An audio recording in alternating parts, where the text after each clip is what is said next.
Энэ уул уурхай гэдэг энэ зүйлийг одоо бид нар бүрэн ойлгоогүй шүү дээ. Яг уул уурхай өгөөж гэж яг юу юм бэ? Жишээлбэл одоо оюутлогоо мөнгөөр бид нар юу хийсэн бэ гэхээр хэлж мэддэггүй. Таван толгой мөнгөөр юу хийсэн бэ гэхээр мэддэггүй. Мэдж байгаа юм бол төсөвт хэлээд байгаа шүү дээ. Тэгээд улс маань баян боллоо гэд бүгдээрээ баярлаад байдаг. Гэтэл нөгөө талд нь иргэдийн яг ахуй амьдрал дээштэйг л байгаа байдаг.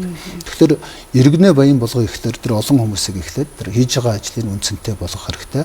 Эдийн засгийн анхан шатны нэгжүүд буюу тэр үйлдвэрлэгч болгон баялаг үйлдвэрлэж байгаа зүйлээ эдийн засгийн эргэлтэнд оруулах энэ бодлогыг бодохгүй бол нөгөө хамгийн амархнаар нь уул уурхай руу явчихдаг.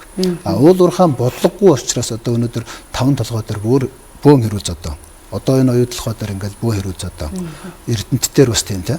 Тэгэхээр энэ бодлого буюу энэ уул уурхайгаас олж байгаа баялгаа яах вэ? Наадсах нь одоо бид нар уул уурхайгаас олж байгаа өгөөжөд өв цаацах хэрэгтэй болчихсон. Одоо яг зарим нь хэлж байгаа шүү дээ уул уурхайгаас олж байгаа татварыг бол өгөөж гэнэ л гэж байгаа.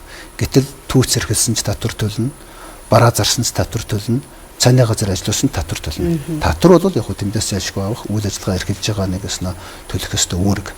Яг тэр байгаа баялгаа яаж тооцож ийн вэ гэдэг чинь одоо өнөөдөр яг нөгөө оюутлогын хэлцлийг л харж штэ.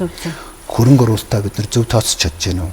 Хөрөнгө оруулалтаа хөрөнгө оруулагчаас 100% авдаг юм уу? Эсвэл хөрөнгө оруулагчийг дахиад тодорхой хувийн зээлээр санхүүжуулаад тэр зээлийн хүнд нь ихэнх нь явчихж гэнэ үү гэдэг ингээд юм бодлогуудаа мэдхийн тулд бид нар баялгаа яаж тооцох уу? Хөрөнгө оруулалтаа яаж тооцох уу? Уул уурхайгаа яаж тооцох уу? Тэр өгөөжөө буцаагаад юунд зарцуулж эдийн засгийнхаа суур одоо дэд үтцийг сайжруулах вэ гэдэг энэ л явж уул уурхай бодлоготой болж иж дараагийн одоо уул уурхайнууд явах баг.